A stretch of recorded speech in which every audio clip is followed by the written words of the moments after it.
Kept saying we're ready. I kept looking, but ignoring that. All right. Good evening, everyone. I call to order the Victoria City Council workshop meeting for Tuesday, May 26th at 2020, 5:30 p.m. Sorry, we're a couple of minutes late. The clock in front of me says it's too early, but yet the clock on the wall says we're late. So apparently we're somewhere in between. Just real quick, due to the continued COVID-19 pandemic, Victoria City Hall is temporarily closed to the public. It is anticipated that some or all members of the City Council who participate in upcoming meetings will do so by telephone or other electronic means pursuant to the appropriate statutes. Members of the public can continue to watch the public meeting live online. You can find that on the website. I'm not going to read this URL. Or you can find us on MediaCom Channel 8. With questions about this process or problems with the electronic meeting procedures, please contact the Victoria City Clerk via email or by calling 952-443-4229. We appreciate your patience and understanding as we continue to navigate this unprecedented event. So with that, tonight, we're going to start the workshop. We have one item, a utility study, financial management plan for water and sanitary sewer services. I'm in the council chamber, and we have our 4 council members all connected remotely. With that, Dana, any quick comments before we turn it over to Tammy? No comments from staff. You could just turn it right over to Tammy. Okay, Tammy, if you would please introduce yourself and give your position, and then go ahead and launch right into it. Thank you, Mayor. Mayor and council members, can you hear me okay? Yes. Yep. Great. Yes. Excellent. I'm Tammy Umdahl with Northland Public Finance. Northland, the city contracted with Northland to complete this utility study. There was about an almost 90-page report that is available at City Hall if anyone is interested. Tonight, I'm going to focus on a presentation to summarize the report.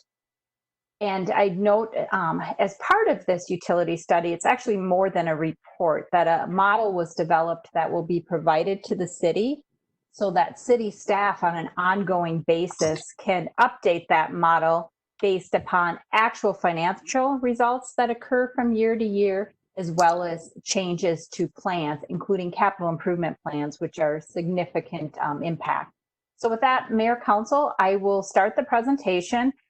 Mayor, because I cannot see you, please interrupt me if there's questions that I don't see somebody. I'm happy to take them during the presentation or just to go right through it. So I'll follow your lead on that. Okay, super. I'll let you know. Okay. So as stated, really this study is meant to be an ongoing financial management plan. Northland, when we undertake these for cities, we really view it as providing a tool for the city to do this on an ongoing basis. Victoria does an excellent job reflected in the city's AAA rating of long-term financial planning. This utility study is going to give another tool to the city with respect to long-term planning for sewer and water. We focus on 2 areas, the revenue sufficiency, ensuring that revenue is sufficient, I'll go into that, and rate calculation. With revenue sufficiency, the city needs sufficient cash funds on hand to pay for operations, capital improvements, and debt service, while also maintaining adequate reserves. Because this point here, in preparing the study, we focused on minimizing any future issuance of debt. If you had a chance to read the report, there are some major, over the next decade, improvements that are of such a size that some debt issuance is anticipated, but looking at ensuring that revenue was sufficient not to have regular ongoing debt issuance of bonds for capital that could be planned and anticipated. Rate calculation, we looked at the city's existing rate structure for the utilities, and in proposing changes to those rates, we reflected on best practices, equitable distribution of costs, and competitiveness. I'll share some information as we go through in comparison to other communities that the city compares itself against. I would note that, as the council is probably well aware, the city has not increased rates for water services in over a decade, and rates for sanitary and sewer have been adjusted as needed. As far as the study approach, I think we started in November, officially in January, but staff gave very granular detail on customers. And the reason that was important is because there are some significant changes to the rates, the tiers, and we wanted to be able to understand that not in a general way, but in a very specific way. What would that mean to different customers in proposing those changes? We looked at historical financial data and at the time, the 2020 proposed and adopted, and then preliminary 2021 budget. Staff offered input and feedback and has reviewed this a few times with me. Now talking a little bit more about revenue sufficiency before we go on to rate calculation. As I noted, in proposing rates, revenue needs to meet both current and future obligations, minimize future debt issuance where possible, and then focusing on when rates are proposed, what are the objectives? What are the targets that are to be met? And there are 4 that we identify. 3 months of operating expense, the following year debt service payments that will be coming due, following year capital acquisition where the city is planning to pay cash, certainly then you need to have that cash on hand, and then looking at what is an appropriate level of reserves for future capital improvement, because there are some fees that the city collects at time of development that are not used until future years when infrastructure expansion is needed. I would note, as I go through these, Council, these are proposed. You may see these and you might have the policy position of saying, I think we don't need 3 months of operating expense, or I think we should have consider more debt issuance. Those are all policy choices. These are just recommendations as the plan was put together. With respect to the water rate calculation, for the city's current rate structure, there's a base rate that you charge all customers, meant to cover some recognizing fixed costs that you have. And then the city has an in-season water volume based on 10 tiers. I would note, this number is probably even less. In the metro area, there are fewer than 2% of the cities that have more than 5 tiers. And that study was from 2016. So I think there's a few cities that since then have changed. So you are unique in that you have more tiers than not just your comparative cities, but cities across the metropolitan area. You also charge an off-season rate for water billed at the first tier. And that is unusual for water. Many cities do provide some, I'll call it a winter lock for sewer, but for water, that is not as common. The proposed rate structure is to continue to charge a base rate, recognizing there are fixed costs that you have that don't change seasonally based upon weather or based upon volume. It's proposed that the city go from what is 10 tiers to a 5-tier block rate for January through December, meaning the off-season consumption rate for water would end. For sewer, your current rate structure has a base rate and a single volume charge. So there's no tiers. You're charged for volume based in Victoria on a single volume. And the city does provide some relief because sanitary sewer volume is billed on water. And that water usage of the 4th and 1st quarter of the year is how sanitary sewer, and sometimes that's commonly referred to as a winter lock or other descriptions, but many cities use that, recognizing that the water usage is higher in the summer months. The proposed rate structure would continue the base rate, recognizing there are certain fixed fees that the city has. It would introduce volume billed based upon 5 tiers, so going from a single volume charge to 5 tiers, and that would correspond to how water would be charged. And then volume would continue to be calculated based upon the average winter volume. A lot of numbers here, and I won't walk you through each of these. It's just meant to be a comparison. On the left side of your screen, here is 2020 adopted with the 10 tiers. These are the maximum volume per tier, your unit rate, and then this is the percent increase in that rate per tier. So for example, going from tier 1 to tier 2, the rate goes up by 10%, then 9.9, for example. And this is your estimated percent of water sold by tier. And the $30 base charge, this is for water. Under what is proposed, and I'm going to talk a little bit about timing, but presently when this report was drafted, proposed for year 2021, 5 tiers, the rate for each tier would go up by 20%, and that is a best practice as far as the differentiation between those tiers. And then you can see the estimated percent of water that would be sold by tier based upon historical volumes. The base charge would go from 30 to 32. I will get to specific examples of what that means to specific customers in a moment. Under sewer rate, the city charges a single rate per volume, that's $2.55, and the base charge of $36.44. Under what is proposed, there would be 5 tiers, and then a base charge of $35. The majority of that volume, even under this, would still almost 73% based upon historical volumes, would be in that first tier. Under the proposed rate structure, again, a lot of numbers. This is a table from the report. I want to focus you on 2 numbers. On the volume basis revenue, so for water, under this proposal, the city would receive about $930,000 of revenue from billed on water volume. The base rate would provide $423,000, and the city's projected to collect about $1.3 million in water revenue.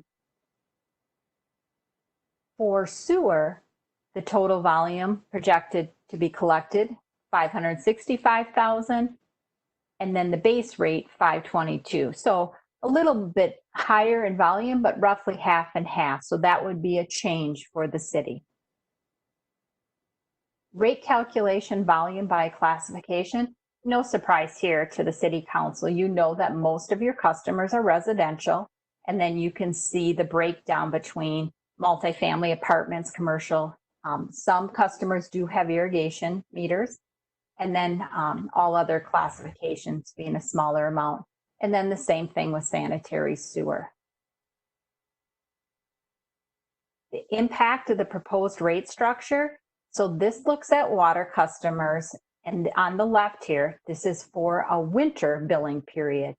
About 25% of the customers under what is proposed would see a reduction in their bill or the winter bill, and 75% would see an increase.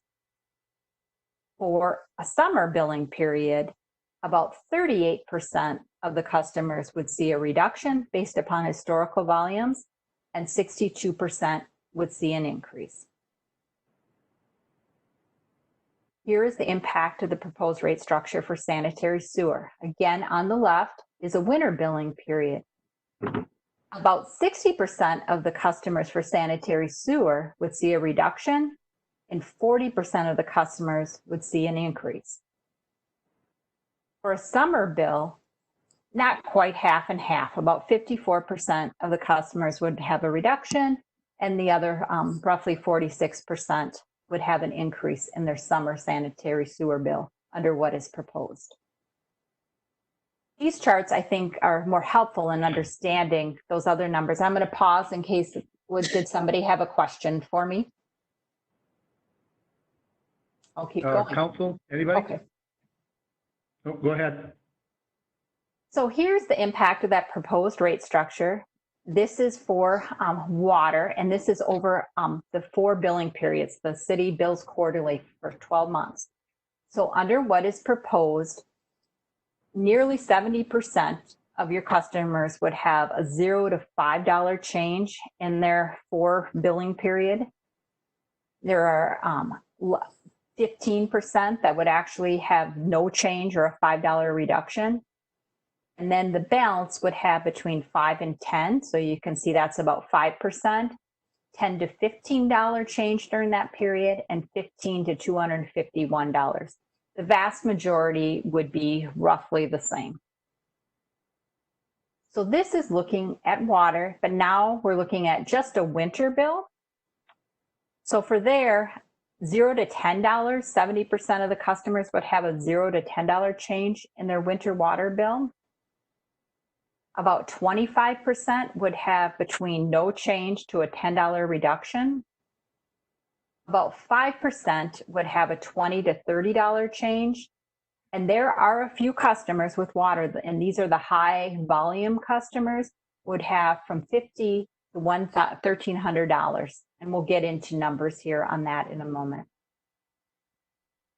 Most customers will see a minimal change or reduction in their summer water bill as well. Again, just short of 70% would have $0 to $5. About 15% from $0 to a $5 reduction.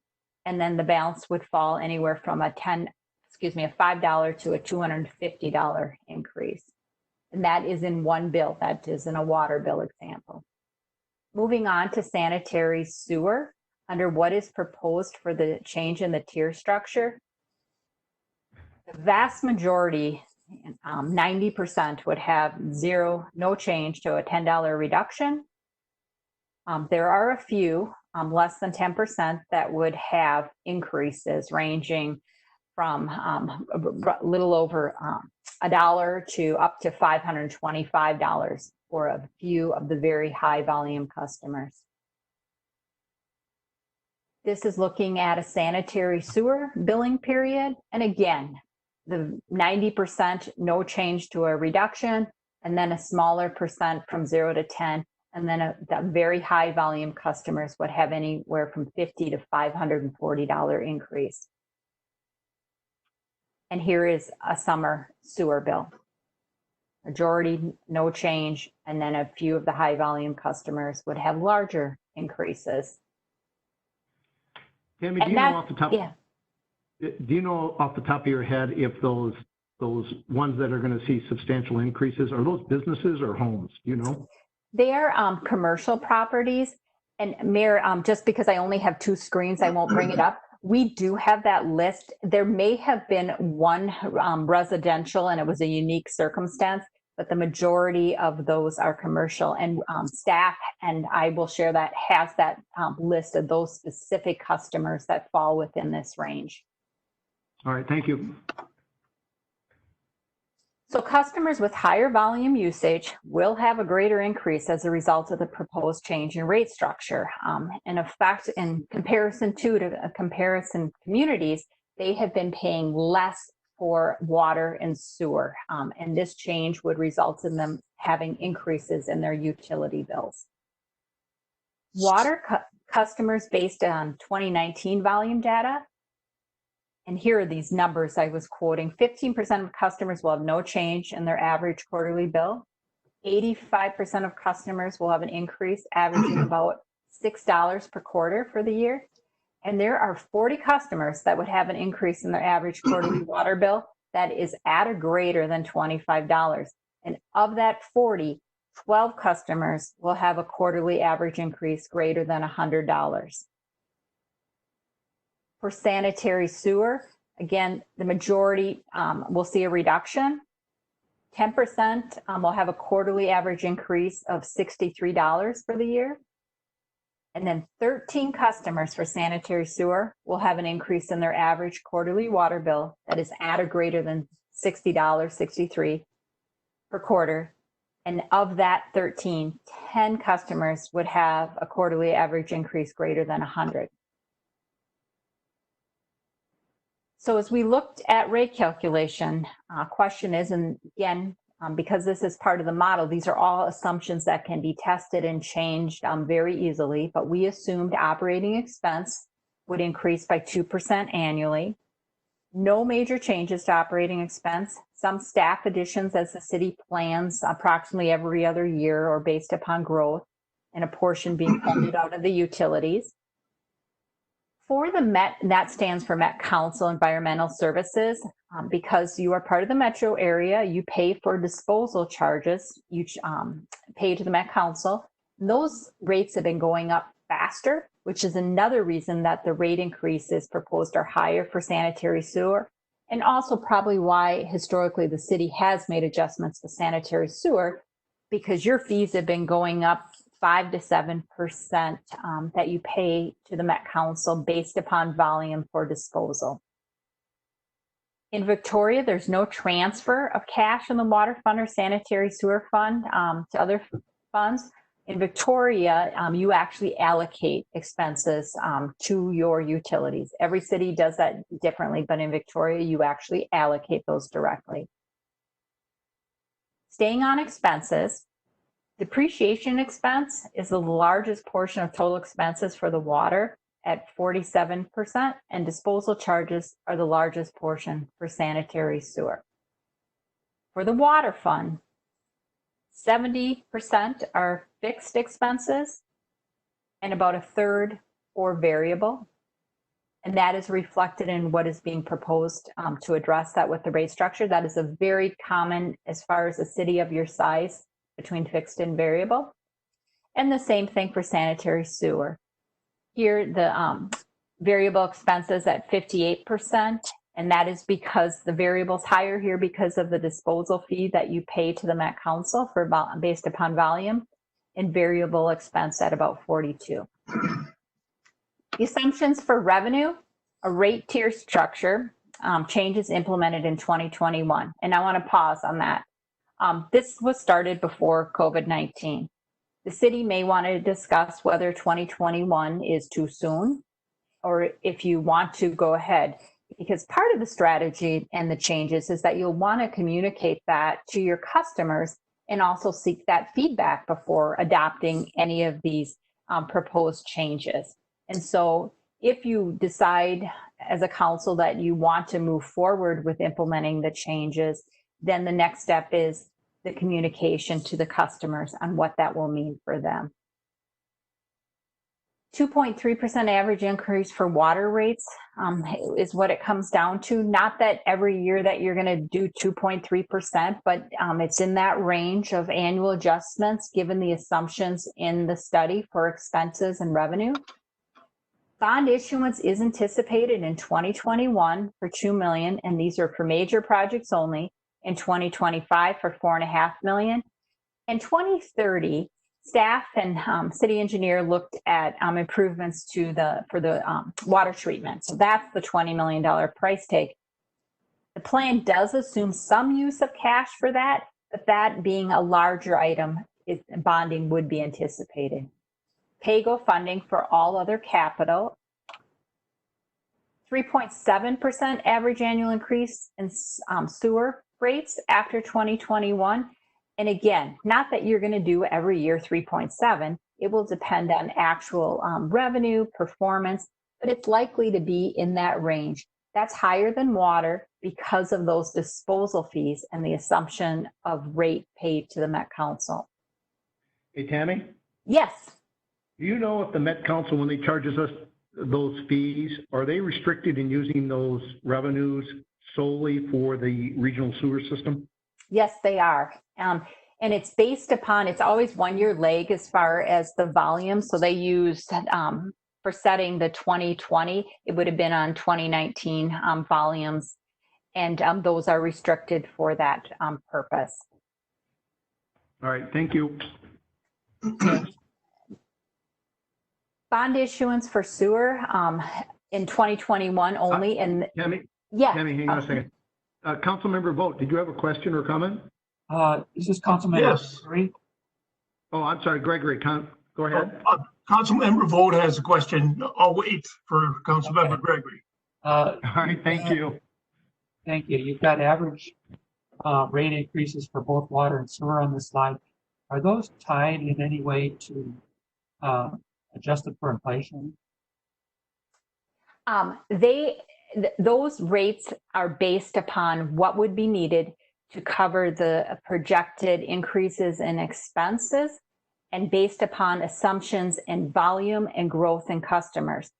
And so in order to ensure that revenue is sufficient to cover those increase in expenses, and we are making assumptions for inflationary adjustments as noted.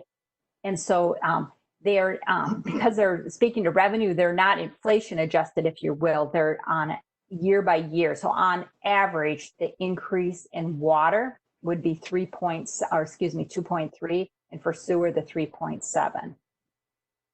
Very good, thank you. All right, thank you. Councilmember Vogt, go ahead. Yes, I have three questions, Tammy, on the water. Variable cost for water, what is in the variable cost? Is that water itself or what else? So the city does not purchase water. Some cities do have variable when you purchase, but for Victoria, you do not. And council, I'm going to refer you to the page, but you don't need to go there. Just I need to look at that myself. So if I'm looking down, I'm turning to that. So one sec.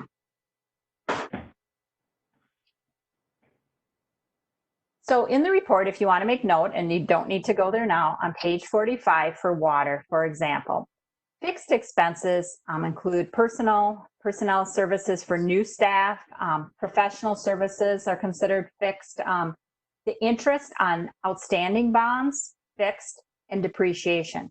The variable, to answer your question, council member, are supplies and utilities. So they're much smaller for water. Second question, bonds. There's bonding every year for, well, every 5 years or so. Is that for wells or is that for, what else is in the bonding? So for 2021, that is for the, is it East? I got to look here in the CIP. Dana or Tricia, if you recall that faster, I have to look. You probably know that off the top of your head, but I will get there. I have that for you, Tammy. So for 2021, that would be for the South Area extension. And then we also have the water tower painting. So that would be for those two items. In 2025, we have the water storage facility. And in 2030 would be the water treatment plant number 2. So 2025 is a water storage facility, not a tower, but an underground tank? Yeah, Kara had put in a water storage facility at $3 million. It would be storage required to support the development in the South Growth area. Okay, okay, thank you. Yes. I have a question. In looking at rates going up for a select few customers, I'm curious as to how the multi-unit customers, there's a small rate category in our current billing system that's called multi-unit. It's built for townhomes and apartments. And it's basically built to protect them. They usually use 1 meter and they have multiple sprinklers running for different buildings. And basically it changes the total usage into a per household rate. So how is that multi-unit rate going to be handled with the new rate structures? So Mayor Council, staff talked to me about this, and right now the way that I'm getting some feedback. I don't think it's coming from me. Can you hear me okay? Yes. Council members, please vote. Please mute your phones. I think that'll take care of it. Go ahead, Tammy. So the model does not include that manual adjustment that the city is doing for those multifamily with 1 meter. Staff and I did discuss that, and that is a policy decision that, as part of this study, would be a good time for the city council to discuss if that is to continue or if that would be an adjustment. There are some cities that do that, and there are many cities that do not, but that could continue. It would just be a matter if the council so chooses. That is not a formal policy of the city, but it has been a longstanding practice of the city. All right, thank you. Councilmember Vogt, any other questions? He'll need to put his microphone back on. No, I'm okay, thank you. All right, thanks. Tammy, go ahead. Okay. Revenue, so proposed rate structure will not change the ratio of non-volume basis revenue compared to volume basis.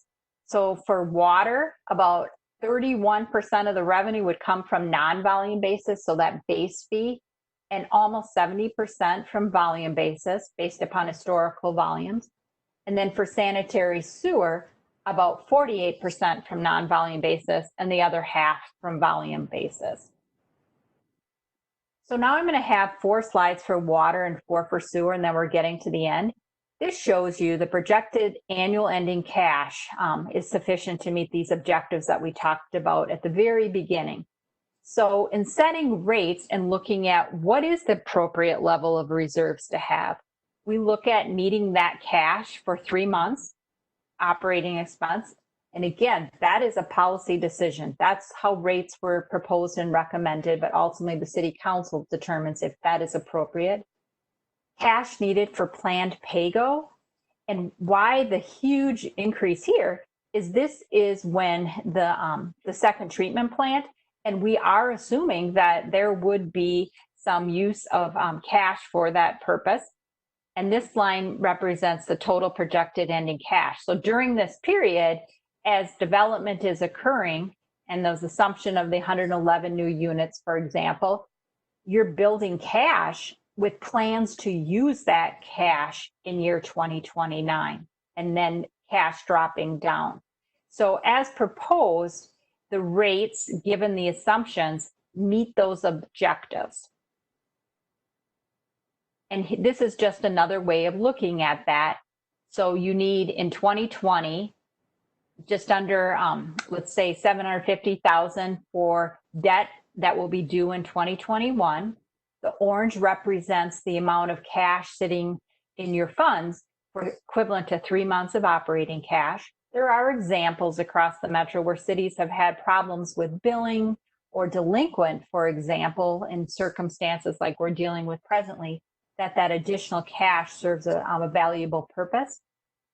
The green represents cash that you would want and need to have on hand where you are planning to pay cash for capital. And then the blue represents reserves for future capital improvements. And again, in the water fund, we're projecting that you will start to build up reserves for future capital, including when debt service payments reduce in year 2024, so that you don't have to issue as much debt for a new treatment plant. Another objective that we look at for these type of studies, and this point is maybe a little bit more confusing. You can think of net position as the equivalent of fund balance for the general fund, but we look at to ensure that as a percent of expense, that the net position is at or above 50%. And this proposed structure meets that objective of ending unrestricted net position as a percent of expense. Last chart for water. Here is revenue and expenses. And you see revenue in excess of expenses because of the need to build up that reserves and for having sufficient cash to pay, to not issue bonds and to use cash to pay for planned capital improvements that are included in the study and in the city CIP. I lied, one more for water. This orange line shows volume build, and the volume build is increasing not because we're assuming constant for the average volume per customer, but we are assuming based upon the city's other plans of adding, and this is a number that I think the council's familiar with, about 111 new customers annually. So you will receive more revenue from those customers without any changes in rates. But to meet the objectives, we are proposing that there will be rate adjustments. The average number of customers, the orange is volume built and the blue is the average number of customers. Going on to sanitary sewer, same concept here. This is looking at this blue line represents total cash. The difference between the top of these bars and this line is reserves. So for sanitary sewer, the gray is the equivalent of cash for 3 months of operating, and the following year debt payment is combined in this one. And then the green is cash needed for planned pay-go capital. So in 2020, of your total approximate, let's just round $2.5 million projected ending cash balance, based upon your CIP, you need this much available to pay cash for planned capital acquisition and not issuing debt. The reason cash drops down during this period is because there is some planned pay-go and use of that cash. This looks at the same concept in a little bit more granular way. The orange represents cash for the top of the bar is total estimated cash. The orange is the equivalent cash for 3 months of operations. The green is what is needed for the following year pay-go. And then the blue is for future capital improvements. There is some debt that, as you saw, proposed in 2021. So there's some new cash that would be sitting there at year end to make your February 1 debt payments. Again, this concept of unrestricted net position is really the equivalent, if you think of your general fund and fund balance, and saying that you really should be at or above 50%. Sewer is not quite as healthy. It's still projected to be in sound financial condition, and it stays above that 50%, but it's just closer to it. So as you can see, there is that need for those adjustments to sanitary sewer rates to ensure that the fund remains in sound condition. Projected revenues in the blue and projected expenses here. And here you see less increase in net position or revenue over expenses. And that's because you have some projects that are coming up and the plan assumes that you will use cash rather than issue bonds and that you will have sufficient projected cash available to do so and to minimize that bond issuance. Same slide that we looked at for water, but here for sewer, again, we're assuming those 111 new customers and that they have water volume, although they're billed less than sewer, but their water volume would be at 105,000 gallons per year per customer. And so you are getting revenue not only from fee increases, but your customer base is growing. Here, this is just showing you that historically, even going back to March bill of 2017, your volumes for water and sewer have been fairly consistent. In this year of September of 2018, you had one customer that there was a major leak experienced by one customer. So there's a little bit of an anomaly here, but otherwise on a volume basis, even with seasonal impact, your volumes have been fairly steady. This takes a look at a very simple, what is an average customer at 15,000 gallons per month? What would their quarterly bill amount look like under what is proposed? And you can see that there roughly no change in this time period and then smaller increases going from what in 2018 from here to very modest, because an average customer is not going to see a significant change as a result of the structure change. It's going to be your higher volume customers that see that impact. And the same thing, but here is a sanitary sewer customer at that $75 range, and by 2025 growing about $10 during that period. Now I want to look at a few slides that show you some comparisons to your other communities that staff identified for me. So here is Victoria, and this is looking at water rates. The green represents base charge. Not everyone charges the same across the metro and across these other cities for comparison purposes. The blue represents what's billed on a variable basis. These are all stated on a monthly basis. Not everyone bills quarterly, not everyone bills monthly, but we restated everything on a monthly basis and based it on 10,000 gallons. And you can see that you are on the lower end of the mid-range, with Belle Plaine being the highest and then Orono, Mound. Here's a comparison for sanitary sewer. And what you notice here is colors, meaning you get to Chanhassen, and at this volume level for 6,000, that customer in Chanhassen pays only a base charge. Here's Victoria, it's about equal, half. This is based upon your current rates and current published rates for these cities. So this does not reflect any of the proposed changes for 2021. It's what it exists today for year 2020. In Belle Plaine, you can see the majority of that high fee is in the variable and less than a quarter on a base charge. And this same, I'm moving through this quickly, is in the report if you're interested in diving into this further. Few charts left here. So now we're going to talk about CIP, and there were some questions on what was included. This is looking at the water fund. Blue represents bonding, and I said that there were 3 years of bonding, and Tricia walked through what those projects were, so you can see that here. And this is the treatment plant, and you can see we are assuming that some of that would be cash would be available in order to minimize the amount of bonds that would have to be issued. And sanitary sewer, there's just not as many projects planned in 2021 for the east area is the only bonding year. The rest of it assumes, based upon the proposed rate structure, there would be no further bonding. And it has projects programmed out during this period as well. Outstanding bonds payable from water and sanitary sewer funds. Blue is water, the orange is sanitary sewer. And so the city amortizes or pays back its debt very rapidly. The reason you see some ups and downs here is because the introduction of that bonding in those 3 years for water and in 2021 for sewer. So paid off, then issuance again for water, paid off, and then here you see the impact of the potential second water treatment plan. Here is annual debt service payable from water and sanitary sewer. The green is the water fund. So this is saying that the city in 2020 will spend about $800,000 on principal and interest on debt already outstanding for water and sewer.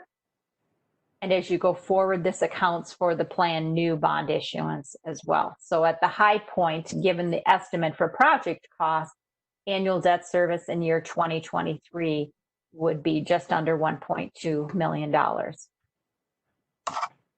And that brings me to the last slide, or second to last slide, on recommendation. It really goes back to where we started.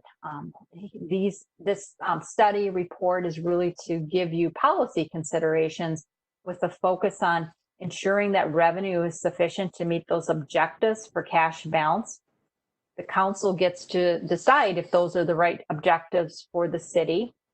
But as proposed, the revenue would be sufficient to meet those objectives. Provide for rate calculation that results in equitable and competitive fixed versus variable. We believe what is proposed accomplishes that, but certainly the council in reviewing this and understanding better, who are those high volume customers and what the impact is, will decide what is appropriate for the city of Victoria as far as structure. Next steps, so here we are today at the workshop. Staff and I are going to talk later this week about the outcome from this workshop. And then tentatively, depending on staff's decision on June 8th, this would be a shorter version of this at a council meeting. And then because it doesn't end there, then it's turning over this model to staff and doing some training with them.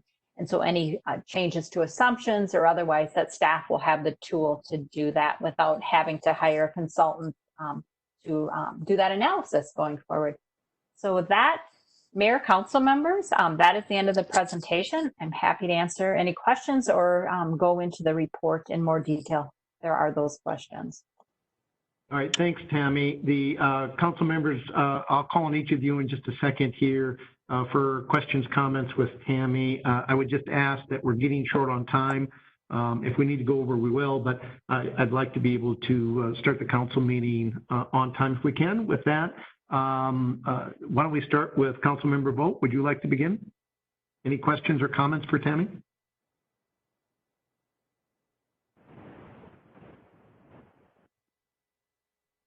Councilmember Vogt, you're on mute. Okay. This is 2020 hindsight, Tammy.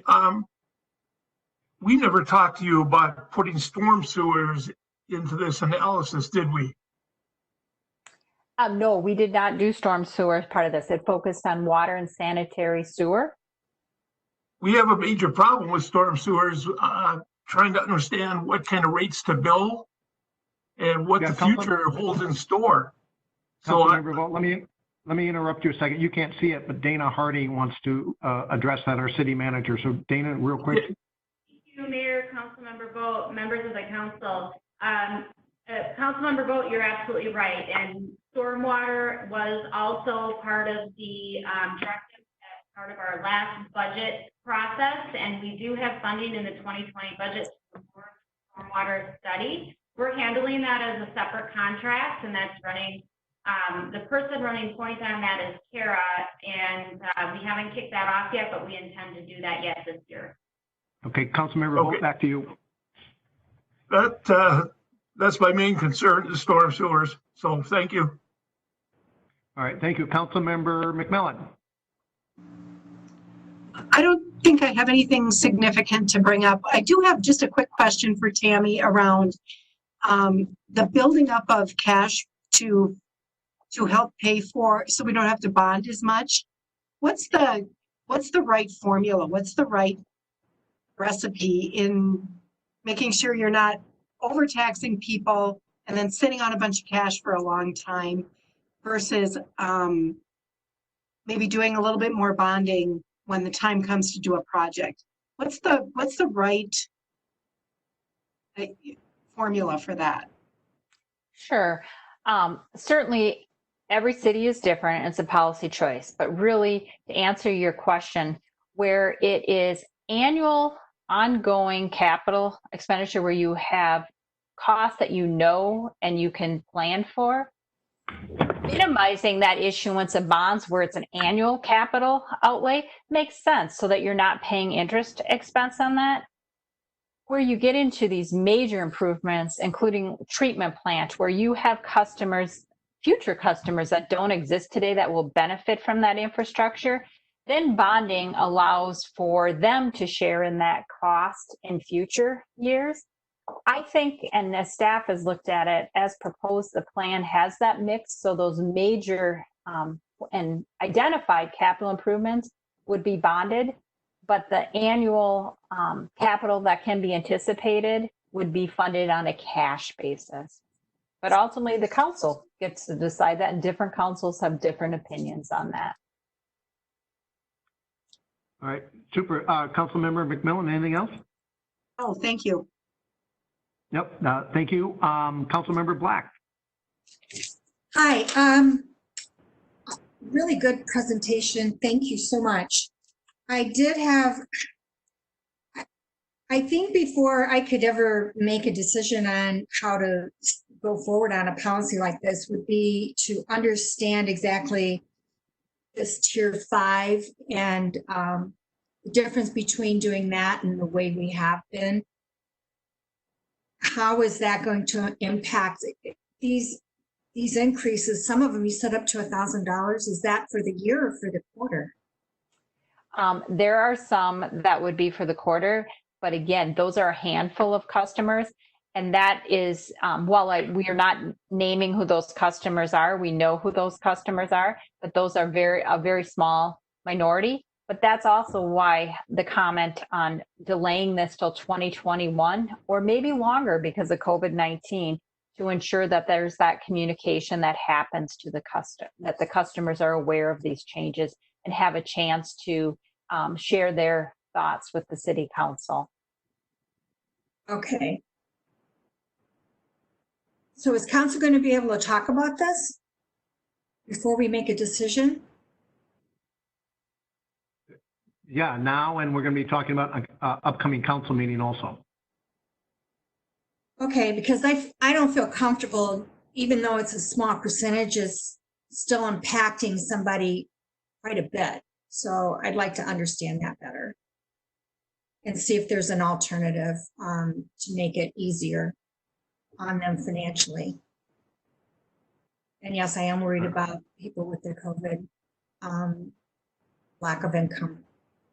So that's all I have to say about that tonight. All right, thank you. Councilmember Gregory? Am I still here? I picture disappeared. Yep. Okay. Yep, we can hear you.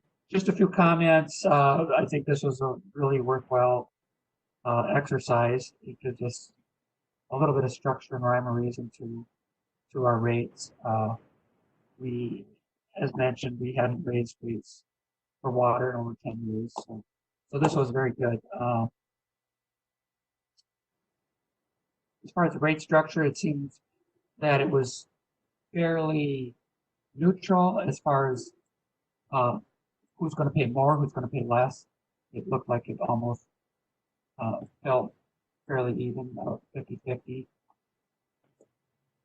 And the increase to the majority was pretty small. I thought that was around $6 a quarter. So I think, based on what I know now, I think I'd be in favor of putting this into effect in 2021. But we'll have to listen to more. All right, thank you, Councilmember Gregory. Anything else? Nope, that'll do it. All right, thank you. Tammy, just one quick question. As I look at this, is it fair to say that there are a very small number of customers, as you call them, that have basically been subsidized by everybody else, since they're the high volume, high use, but yet they haven't really had to pay for that extremely high volume or use? Is that an accurate? That is summary? accurate, Mayor. That is very accurate. Okay, so I like the approach. I think that we need to do this. I think you also said that a lot of these are the businesses.